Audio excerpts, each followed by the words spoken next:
love a buttered biscuit.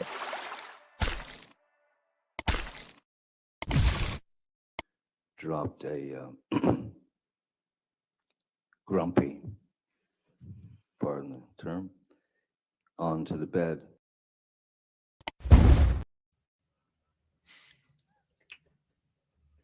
I love that intro. Can you hear my fidget thingy? Okay. I can hear a click maybe once every so often, but that's about it. Oh, okay. I'll Like stop doing like that. it like has to. It's like so addicting. your brother is an ass. My mom yelled at me to stop doing it the other day because the noise was bothering me. You tell her, woman, I will knife you. Thank you. Shank you. Thank you. So, Shizzy, yes, dear. you said that you needed me to help entertain the chat while you're pulling the stream up. So I had an idea. Yeah. Dad jokes. Ooh, you I have pulled dad up jokes? a whole list of them for you. Oh, good Lord. So I'm I'm afraid for the calendar. You've got a calendar of dad jokes? It's supposed to ask me why. Why? Its days are numbered. Oh, God bless America. What? Oh, I thought you were telling me. I thought you were asking me a question. Damn it. See, that's how I don't understand these dad jokes. I'm so damn old. Why do fathers take an extra pair of socks when they go golfing? Why do fathers take an extra pair of socks when they go golfing? To carry their balls in? No, in case they get a hole in one. Okay. Well, those are grandpa jokes. I'm sorry, I had them all wrong. What do a tick and the Eiffel Tower have in common? Damn. I don't know. What do a tick and Eiffel Tower have in common? They're both parasites. Oh, God damn it. Oh, that one hurts. What do you call a fish wearing a bow tie? Dinner? Sophisticated. Sophisticated. Hey, Flatty, good to see you, girl. Flatty is one of Gutter's people. That's awesome. Hi. I couldn't see the chat because I'm looking at the other one. Oh, that's fine. I'm sorry. Hal said, why did the snowman drop his pants? Snowblower was coming.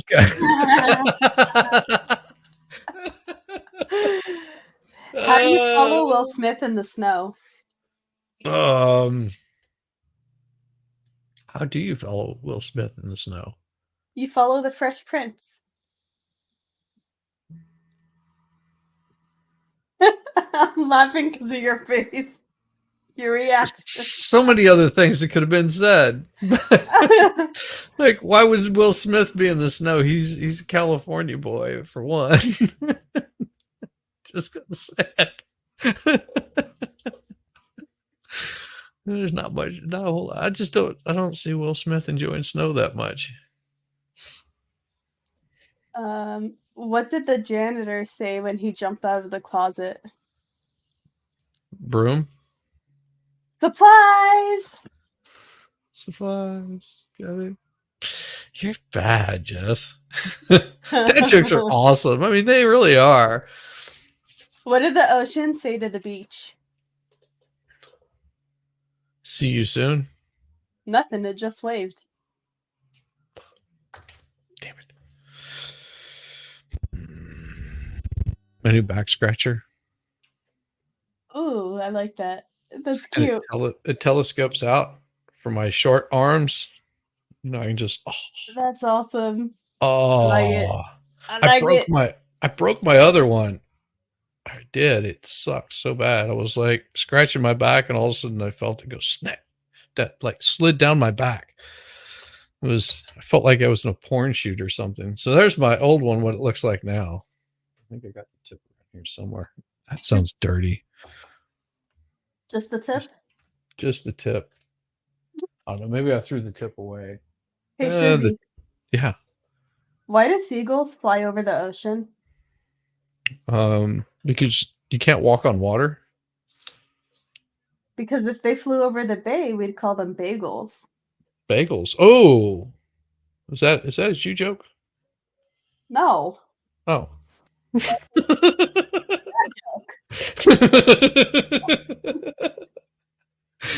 Sorry.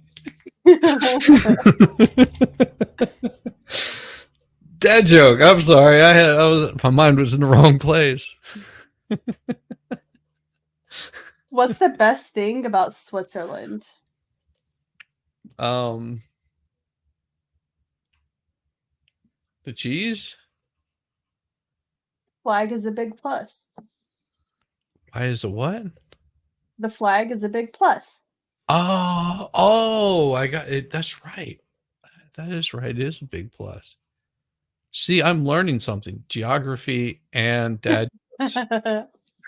Where do you learn to make a banana split? Usually in bed, but she complains whenever you spread them too far. Sunday school.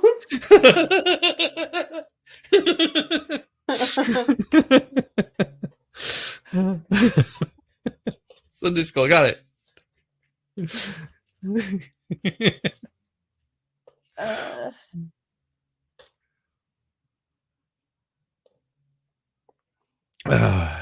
Let's see, what's another good one? I used to have a joke book. What was it, like 110,000 like truly tasteless jokes. Some of them were horrible. It's like what's black and white and black and white and black and white and black and white and black and white and red? I don't know. A nun falling down some stairs.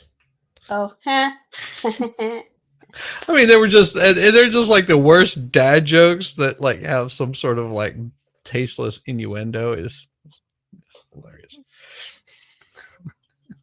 Hey Shizzy, did you hear the rumor about butter? No. What about butter? Well, I'm not gonna spread it. Oh, what concert only cost 45 cents to see?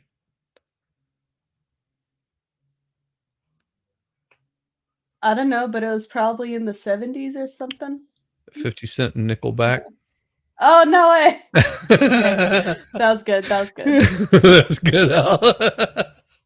Are we making jokes? Or are we watching that punk make a fool of herself again? Oh, well, I guess we can make the punk. We watch the punk make a fool of herself, but we like poking fun at everybody, especially ourselves. Mm-hmm.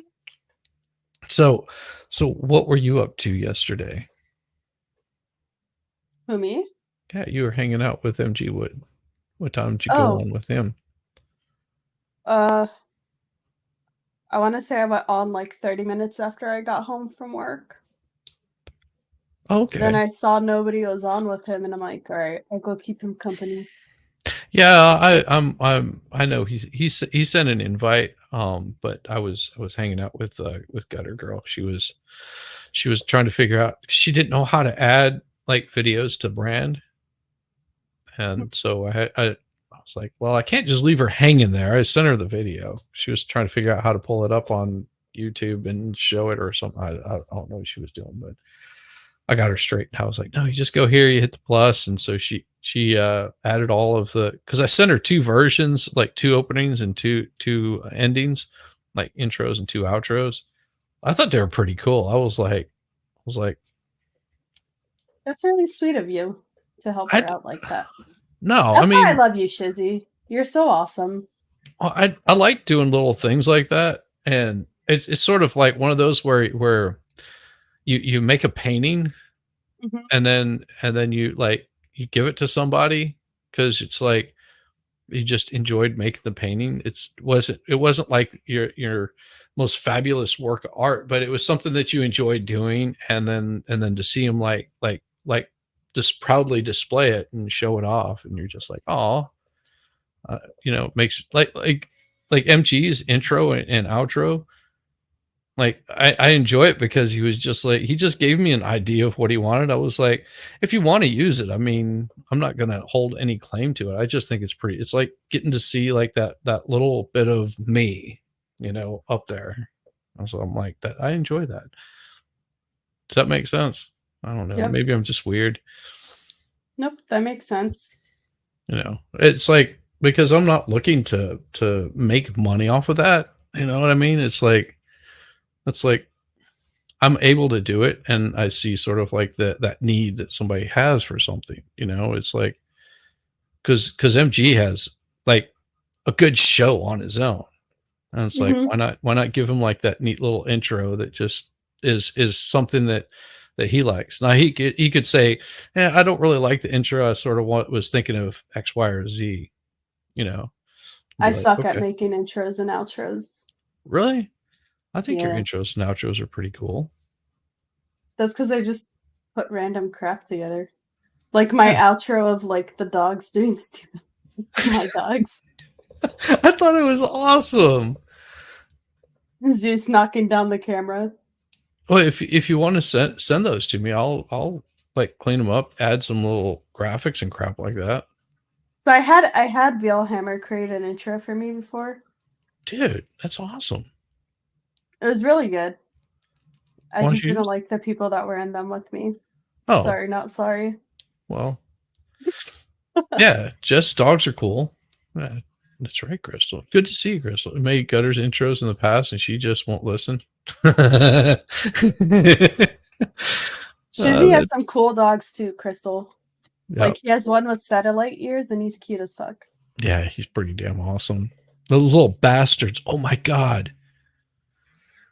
I'm right in the middle of work today, and I'm you know, typing some stuff in, and my phone rings. It's my wife. She normally doesn't call me. She'll just like drop a text or something like that. She calls me and says, the guy that did our stonework was coming by. He wanted to see the drawers that I did on the little porch for her, because he wanted to do those same kind of things on a project he's working on.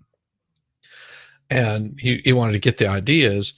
Well, she was calling me to say he's going to be stopping by sometime around 3:00, I think it was. And I'm like, cool. Let me finish up what I'm doing here, and I'll go like close the dog door so the dogs won't go out, and he can just go back there. Just send him a text and tell him I'll have that closed. So I'm looking around for the dogs. I can't find them. I'm like, all right, where are these little bastards at? And they have this habit of going after chipmunks, and so they start digging. Yeah, they dug up right in front of that little deck at the stair. They had gone down probably about, I don't know, 10 inches or so, and they were just caked in mud. One of them had mud in his mouth because he was biting at Let me guess, the tiny one. fabric. No, the bigger one had Oh, really? had that in his mouth. The tiny one was covered in mud all across his undercarriage because he sits so low to the ground. Like from his nose all the way down was covered in mud, like just drenched in mud. Bath time for all of them. Well, yeah, and here I am. I'm fully dressed and going, you know, the only way to get them both in one location is I have to put them in the shower. And if I put them in the shower, the only way that I can clean them is I have to take off at least, you know, the pants, you know, so I'm not getting like the jeans soaked crap. And so I'm just like, son of a bitch. And I throw him in the shower, and I'm like taking off my pants going, this dude's going to fucking show up any minute. And I still haven't dropped the dog door down. I'm just like, I get in there and I'm like shampooing off the satellite ears. And he's just like, you're a dick, dude. Like, we were having fun. And then I had to go fill the hole up, and it's just like, you know, by the time I finished up, you know, it's just like, it's like having kids. But yeah, well, then I'm sitting there going, what was I working on again? She could have just said, why don't you come by tomorrow? It's literally like having kids. They just don't talk back. Yeah, and you can throw dog treats at them. True. I mean, you can do that with kids too, but you know, unless you want to have feral children. Oh, that is awesome. I love that. Flatchest says she had a dog with no legs that called him Cigarette as she took him out for a drag. That's a dad joke. It's awesome. I love it. That was good. That was really good. Well, you know what you call a guy with no arms and no legs that sits on the front porch? What? Matt. That was good. That was really good, actually. Dogs need more attention than kids. Yeah, they do. Zeus dug up 4 holes in the garden yesterday. And when I got home last night, my dad was telling me, and I just started cracking up. And he's like, "Your mom's not laughing about it." I'm like, that's because she has no sense of humor. She's not fun. She doesn't know how to live life. I think it's funny as hell. You should have asked him, well, did he find the bones I buried there? You know what? It's really funny because sometimes we'll grow like carrots. We have cherry tomatoes. We have like fruit trees, like oranges and stuff like that. And whenever he feels like it, he'll just go grab whatever he feels like eating and he just eats it. So it's like, I mean, he's out there the most. It's his garden. If he wants to eat a fresh carrot, that's fine. Yeah. I mean, my pets, they're all about, the vegetarianism. They'll eat broccoli. If I'm sitting there cutting up broccoli or something like that, I can like cut a chunk of the stem off and toss to them. There's it's crunchy. I'm like, okay, weirdos. Yep. And then sometimes they like look at me like, what are you giving me that for? Or they'll take it and they'll just sit there and they won't let anybody else touch it and they'll stare at me. Like, what? Like, eat the damn thing. But you go to take it away from them and they're just like, no, you can't have it. They pick it up and run away. Yeah. Yeah. Mine do that all the time. Now I've got a picture of my dog carrying like a rat in his mouth. And he's not a small dog, but because his head is so small, this rat is like hanging out both sides of his mouth. It would be like me holding a rat here. I mean, that's how big it is compared to his head. And he's sort of got his head down, his tail is wagging. Like, did I do good? I'm like, dude, that rat is dead. Yeah, he has been my most proficient killer. He's got like the most like deaths under his belt. The Yorkie had the most violent ones. Like he would like open up possums and like roll around in their entrails and then come back in all happy. Like, look what I got. War paint all over me. My dog wasn't like that. He would just like, oh, he had a big boy soul in a tiny dog's body. I think so. Yeah, he's vicious. Zeus has little dogs. He's killed a couple of gophers. He's killed a couple of mice. That's good. He's killed a rat. He's killed a possum. Yeah. I seen him pick it up and just straight up like just start with his head just like slamming it on the ground like it was ragdoll. Like a rope. And then when it was dead, he like tossed it. He straight up tossed it like a thug. I'm like, you're fucking disgusting. Now get inside so I can brush your teeth and shower you. Oh yeah. What do you call a man with a seagull on his head? Cliff. had three Saint Bernards, and what one won't eat, the others will. Yeah, dogs are cool. Like a lot of people get all like really freaked out over like dogs and cats. It's like I got no problem with cats. I won't have any more. I mean, my wife had a cat, but that was like the last one. Because dogs are more entertaining. I mean, cats are cool, but at least dogs, like, you can cats can be very entertaining. Like, they'll entertain themselves. They're also psychotic. Like, one of my friends, this is no joke. He would come home and the cat would meet him and stand up on the counter. And if he didn't pay attention to the cat would jump onto his chest and start biting his chin. Okay. Because it wanted that attention. And all you had to do was to reach over and pet the cat, because then the cat would wrap itself around him. Like he would grab his front paws up here and then kick up his hind paws and grab a hold of him, because what he wanted to do is cat bowl. And what he would do is that cat would be upside down. So you got the cat clinging on here, and he would, like, in the living room, like, sling the cat across the floor, and the cat would let go. You know, it wasn't like it hung on, and the cat would go just like sliding across the floor and then come running back like a dog, like playing fetch.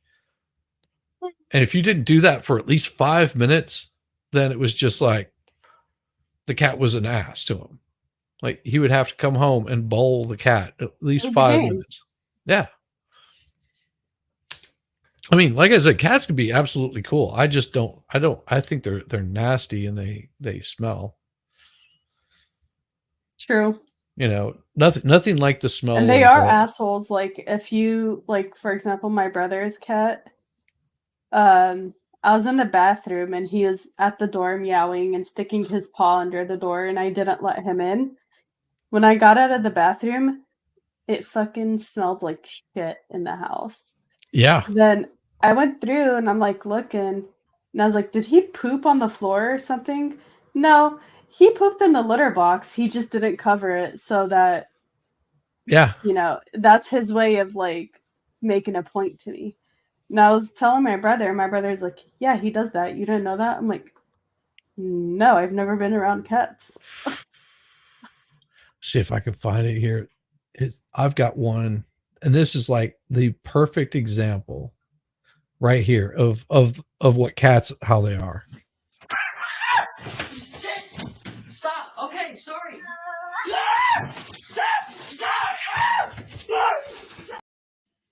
That is a perfect example of how cats react. I mean, it just like randomly start attacking you, like for no reason.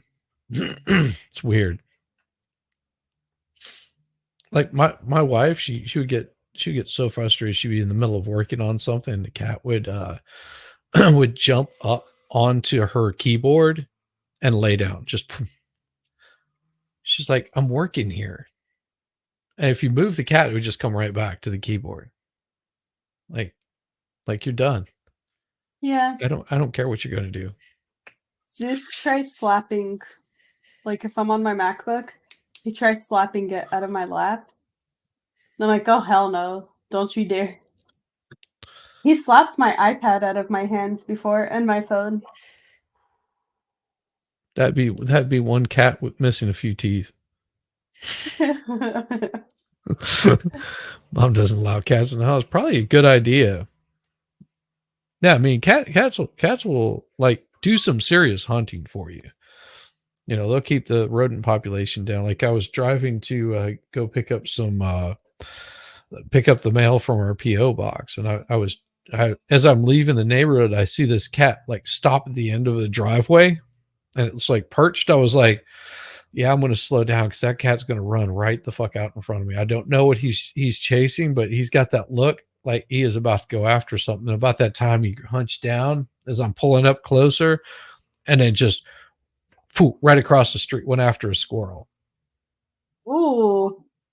Like, had him focused on something. Oh yeah. I was like, I know that look. I know cats well enough that cat, he does not see me. He is like laser focused on something. I couldn't see it at the time because it was on the other side of the tree. I didn't realize until where I saw he was going. I saw the squirrel come around the side of the tree and then just like run up. Cat's like, where the hell did that thing go? That little bastard. I've watched foxes because we have foxes in our neighborhood. They'll kill squirrels.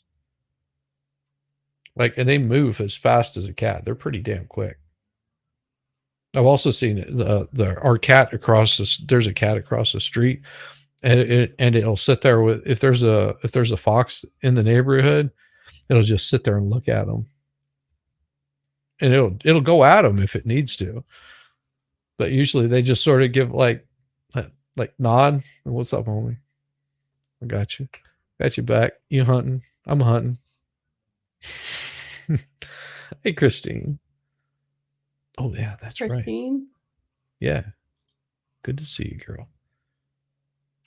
All right. Well, I guess I could probably do this. So this is about where we left off, I think. Is this the right one? God, I don't. Yeah. Yeah, day 8. I just have one housekeeping matter. We're going through the exhibits you gave me this morning. Thank you again for that. So we're at the end of day 8 then. I have in my notes. Well, the Jesus Right. Christ. I'm I don't know. how about it? So we'll have to change our heading there, won't we? Day 9. Yeah, we'll have to change it to day 9. Oh boy. Well, I Got can it. make that. Yeah. Damn it. Let's see. Edit. Day 9. There we go. Do it right there. Okay. It's okay. I'm pretty sure if the chat has watched any of our shows before, they know we're boomers. So Yeah, me more. You know, that's what, so one thing I don't understand why I am such a boomer and I'm not. I mean, that's not like my era of life. That would be my mother and my father. They would have been. Well, would have my father been a boomer? No, my father wouldn't have been a boomer, I don't think. There we go. Oh, Jesus. what's up, Salvador? Hey, Sal, what's up? Good to see you. Okay. I'm only here to rip on the turd. Aren't we all? Welcome. Welcome. And oh my gosh. Welcome, Crystal, to becoming another nut. Another nut in my basket. Another nut in my basket. Oh, it's Oh, awesome. Yeah, it's Aurelius used to swim in the pool, but he's hopefully. Who wants a grumpy? All right, let me do this. Present share screen. Crazy. Oh, and I'll show you. I won't do it here, but I'll show you after we finish tonight. I'll show you Gutter Girl's outro. It's you would get you'd appreciate it. You really would. You'll go. Okay. You'll go. Oh, what the fuck! All right, here we go. Camille has such great legs. She is just beautiful all around. Yeah. I was just noticing her legs, though. They're like cute little sticks. Like she could easily be a leg model if she wanted to. Sal is asking who wants a grumpy. I'll give you one, Sal. I mean, if you need, there's the grumpy. yeah, Although it'll cost you though. She doesn't do it for free.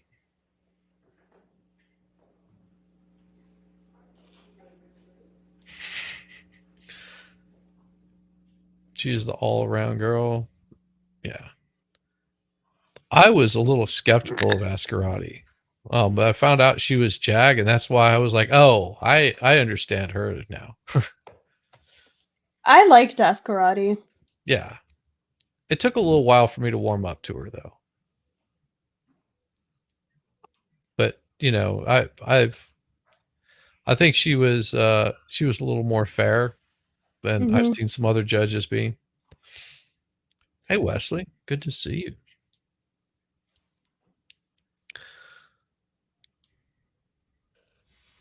Of course, Amber with her hair change. I mean, I understand the outfit change. You don't want to be wearing the same clothes, especially whenever you sweat like a pig, you know, in court. She literally gets her hair and makeup done for court. Yeah. Well, so does Johnny. Good morning, Your Honor. Plaintiff calls. Tell me Johnny ain't wearing makeup. All right. He knows. Oh, for sure. Yeah. They're used to having makeup on because they're always wearing makeup on set. So Yeah. makes sense.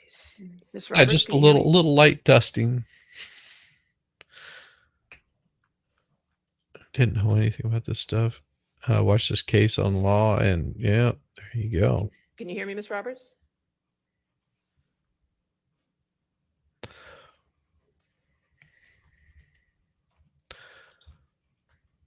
I just have to. Miss Roberts? She just looks like she would have a big smile. Can't see you. But I always picture her like this. Like, here, I'll show you. This is how Ascarati reminds me of, just sort of this. Yeah, can you bring him in? This, See if she's on mute or not. you know, that That- look of, yeah. Would have been legendary. Johnny should It have almost shown up looks like dressed as- you circled that security Oh. person's butt. That's how awesome that was. Like that line of the butt cheeks. Yeah. Oh my. If Johnny showed up dressed as Captain Jack on verdict day, He That was would've on been- tour. legendary as fuck. Yeah. Yeah, And that's people why he started wasn't giving in him court. crap for that hear me, Ms. because he Roberts? was on tour for the verdict Yes, I watch, and it's can. like He didn't have to great. be Can there. you raise your right hand for me? Do you she swear was affirm there to tell the because truth she under wa- penalty of she law? was hoping she would win so she can Yes. gloat about it. Thank you, ma'am. Yeah, she was there because, well, why wouldn't she be? That's about the only time that anybody's going to notice you. Like, this is probably the most media attention she's had her entire fucking life. Right? She's like, notice me, senpai. Uh-oh. Uh-oh. Don't spit it out. Swallow. A real man. Swallow like a real man. Hey, phrasing. Oh, I need to send you that sound bite. Or I need to put it in your StreamYard Yeah, for just you. put it in the StreamYard. Hey, phrasing. Phrasing.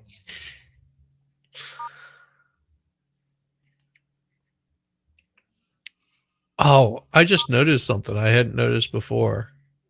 Hmm. She looks familiar. Just do a split screen so we can start, please. Oh, The one I got this thing circled. Do I need to thicken it? This one. no, I see. Yeah. She looks familiar. Who's that? Go ahead, yes. I Familiar don't know. from- I've seen her somewhere before. That's what we're gonna do right now. Okay. Good morning. Would you please state your name for the record? Bob. Tarly Where's the Roberts. hottie? She's not there. Hottie? Miss Also, Roberts, how do you know Johnny pause. Depp? What the fuck is that girl wearing? I manage his island. Hold on. To the left, that looks like a rainbow Jo- flag.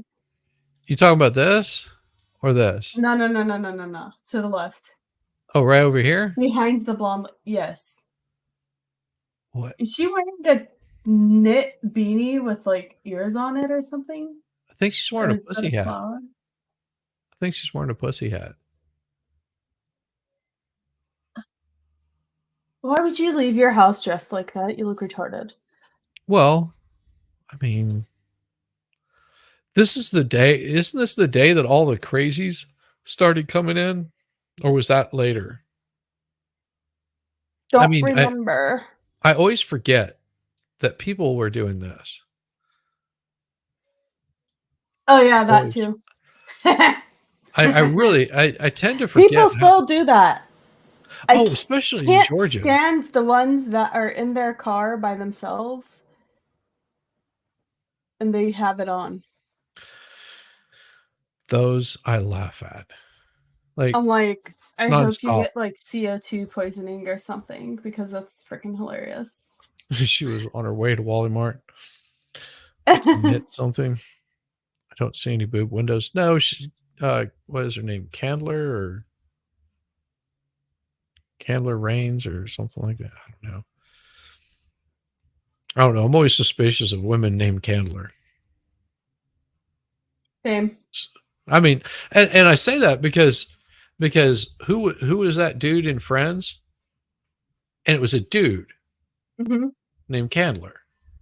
Yep. So whenever I see a chick named Candler, I'm like, I mean, that's like It's like calling your That dude voice, died too. like Yeah. I think it was a month ago or something. Perry, isn't that what his name is? Yeah, Matthew Perry. Yeah. And I think he was getting over his bad drug habits, Mm-hmm. He was addictions. supposedly clean and sober at the time. It was weird. Well, just keep in mind that, you can only piss off Hillary Clinton so much. True. Yeah, don't make any bad jokes about Hillary. Not saying that, anything would happen to you, just might not be a good idea. Years. No accusations, no nothing. Ms. Roberts, where do you live? I live on the island, and I have a home. Why would you in name your Long kid Island, Buster? Bahamas, which I try to get to as frequently as possible. Can you please describe Only if I Jack's could. private island? Only if I could have his first name be Nut. My duties on the private island. would Well, be to, I was thinking Buster maintain Baxter the from Arthur. Island Oh, and buildings okay. that have Aardvark logistics, cartoon. not Aardvark included or cartoon. limited I don't know. to, It was really big in the provisioning 90s while I was growing up. gas, groceries. I had something big in the 90s. It was on like day-to-day KPBS. operations staff. God damn it, and, Shizzy, I hate kind you. of like an estate just in the middle of nowhere.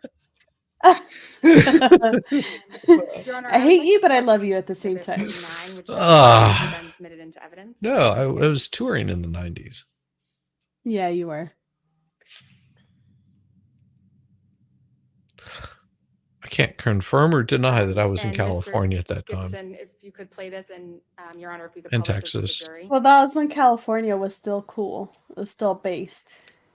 A little kind bit. of. It was getting Yeah. there. Yeah. And then I want to say it went I downhill love this. after I love this. 2001. I think I noticed this before. What does it say? It says, beat it, hippie. I love it. Ah, But the decor of the home looks like hippie decor, which makes it Oh, even funnier. yes, that's what I'm saying. I was like, I hadn't noticed it before, but this is more like what you would find at a beach house anyway. Very light colors. You don't want to have it dark. Like even the wood is going to be light colored. Good evening, folks. Liz? Hey, Who the fuck is Liz? I don't know. Why haven't we met her? Yeah. Hey, I'll tell you what. Next time, make sure that you're typing into your OnlyFans chat, not into our chat. Get it right. Damn it, T-Rex. He got his browsers confused. I know. It happens. It's like he's typing things out and then you don't realize that you're doing it all one-handed, just like, yes, Liz. T-Rex is good. I'm like, gonna kick your ass. He's like, I don't know. I'm driving. I can't type to save my life. Yeah, I Don't know type about. while driving. I know about the driving. You're just turning that wheel like all the time. Don't type while driving. Yeah, especially one-handed. Use text to speech. That way, it comes out all like wonky and stuff. That's what I do. What I would do. That's true. I use Siri to type when I'm driving. It's hands-free. Yeah. Oh, that's pretty cool. I mean, this looks like a beach house. Yeah. I'm curious though. Wait, is that the shades that has like Yeah. the beach? That's Yeah. so cool. So I'm looking at that picture right there, and it looks like a picture of Johnny Depp on like on a dollar or something like that. Yeah. I can't really tell because it's blurry, but that would be something that I would do if I had that kind of money. Just saying. But yeah, You that's have it. throwaway money like that? So this is some sort of I think this separates the rooms. I think there's another room through here, and then there is a window here, but because I think all the windows would be the same. So that's the window. and it's got a little mantle over the window, which I hate those damn things. Like, why would you do that? Why not? Why? Because you can't get stuff down off of there. It's like you're just cluttering it up with space. Ah, just wait till Dollywood. Dollywood. Yeah, this right here, I think is Ooh. cool. I Are know you what coming we to can do Dollywood? in Dollywood.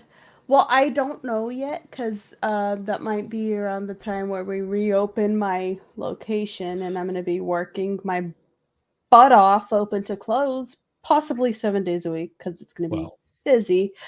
I don't know yet, but if I do, I think we should make it our mission to find T-Rex a girlfriend.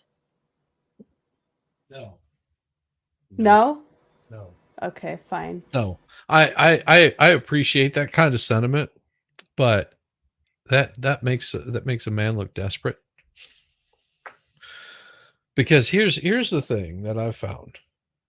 Desperate men make bad boyfriends.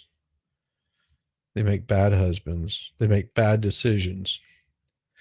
And usually, whenever you look desperate, you're going to find that person that uses that to their advantage and treats you like absolute crap. I get it. Can confirm. So like Yes. if T-Rex shows up there and he's hanging out and he just happens to get introduced to someone that he finds attractive, and he strikes up a conversation and they find him attractive for being T-Rex, like, he's like, oh, I think I would like to get to know that girl. And he sits down and he starts talking with her. It's like, oh yeah, she's awesome. Like, she's pretty damn cool, or maybe he sits down and he talks with like this real hottie, and then looks over at her friend, which is, she's not as hot, but she's the one that's like, I would worship the ground you walk on, T-Rex. I would do everything for you.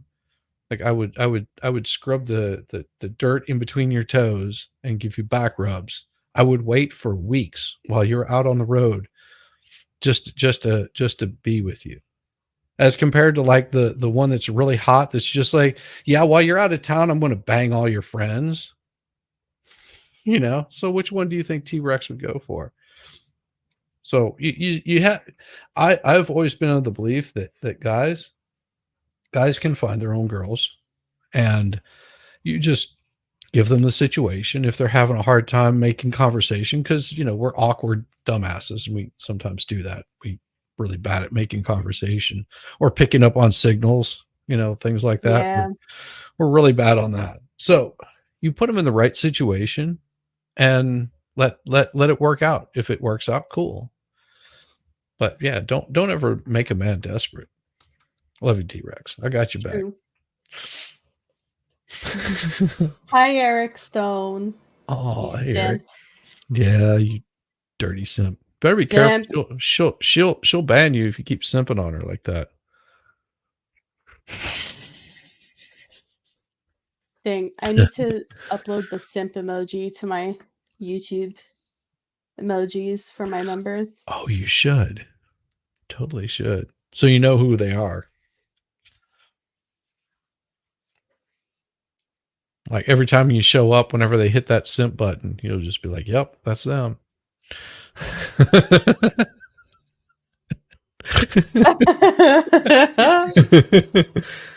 Sometimes you gotta take a girlfriend too. Just saying. Oh, hear that? Hear that, T-Rex? She would get you a rub down. And yes, Hal, that is very true. Women are the same. Absolutely. Women are no different than guys in that aspect. Hey, got a girl? What is up, gutter girl? So you see her new logo? Yeah, you made that? AI made that for her. Nice. Because the one she had with the legs, which is really fucking cool, it's got a watermark on it. I was like, no shit. Because whenever I was working on her thing, I pulled it up, and because the legs are so small and what I have, I had to like blow it up. Like it shows up on my screen as this little tiny pinprick of a thing. So I'm like enlarging it as large as I can, and I see all this watermark across the center. I was like, well shit. I don't want anybody getting in trouble for having like copyrighted stuff. Yeah. And I was like, oh man, let me put some stuff into AI. So I put that in there and I had some really horrible ones too that came up. Like I had one with just a shoe. Like there was a shoe that was on fire. I was like, I'm not sending that to her. That looks like she got hit by like a truck or something like that was burning. It was like, that would be horrible. So Yeah, that's weird. this is like the second or third one that I did. And the cool thing is that image that I had, whenever you remove the background, it just leaves this outline. It's like if I could have gotten the color right, I could have done just an outline of just the girl, because the flame and all that is just a background shot. Looks pretty cool. I was like, yeah, I like it.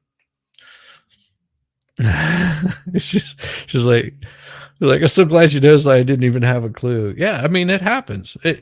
I seriously, there's like, what was it? I pulled up. I did something on Clip Champ or whatever. You know what I'm talking about. Yeah. And I was like, oh, cool. It has music on here. And so I uploaded that shit onto YouTube, and I got a copyright strike like immediately. I was like, well, what the hell is wrong with this? And it turns out that the stuff that they have on there that they're saying is like, free or whatever. Yeah, you have to pay for it.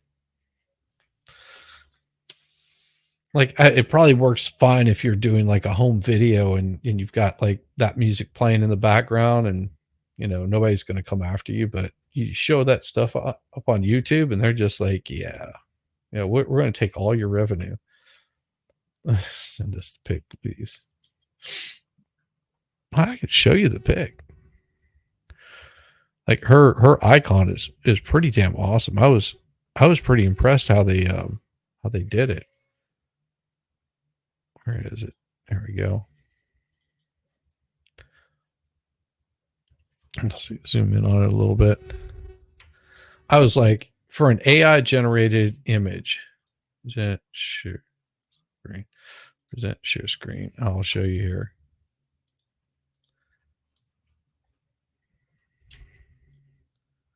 I mean, is that badass or what?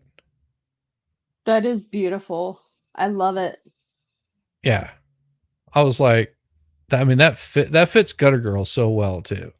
Like I could picture her just got the long cape on and just walking through the fire like, I don't give two shits about you. I could totally see her doing it. Yeah, very cute. Yep, Gutter's Pope, love it. Oh, and the response from her people on her channel was just like you could tell that both the intro and the outro that I gave her, she was like, yeah, that they were like reacting. Like, I like the first one, I like the second one. I was like, well, that's good. I'm glad that people do. Like, that's what you want is, a little bit of variety. I don't know. See, I got us all derailed shit. Nah. So I never figured this out over here. I'll back it up just a little bit. So watch this curtain. Like, that curtain makes no sense. It's suspended in midair. Like, what is It's supposed to be weird. It's a vibe. I guess. Bug net put over. What do you like? Put it over your whole body? That is not a bug net. Oh, okay. I got it. I see what it is. It is a bug net. Okay, we don't see. I'll explain. We don't see the rope up here coming off of it. So this hangs over the center of the bed. It's got a little hole back there to keep it out of the way. And then at night you would drop this whole thing down and it surrounds the whole bed. Yeah, we had these ones. Ooh. So it just drapes over the whole thing. I got it. That makes more sense. Yeah. It's bug net. Rabbit's right. Rabbit's always right. Damn it. She puts me to shame.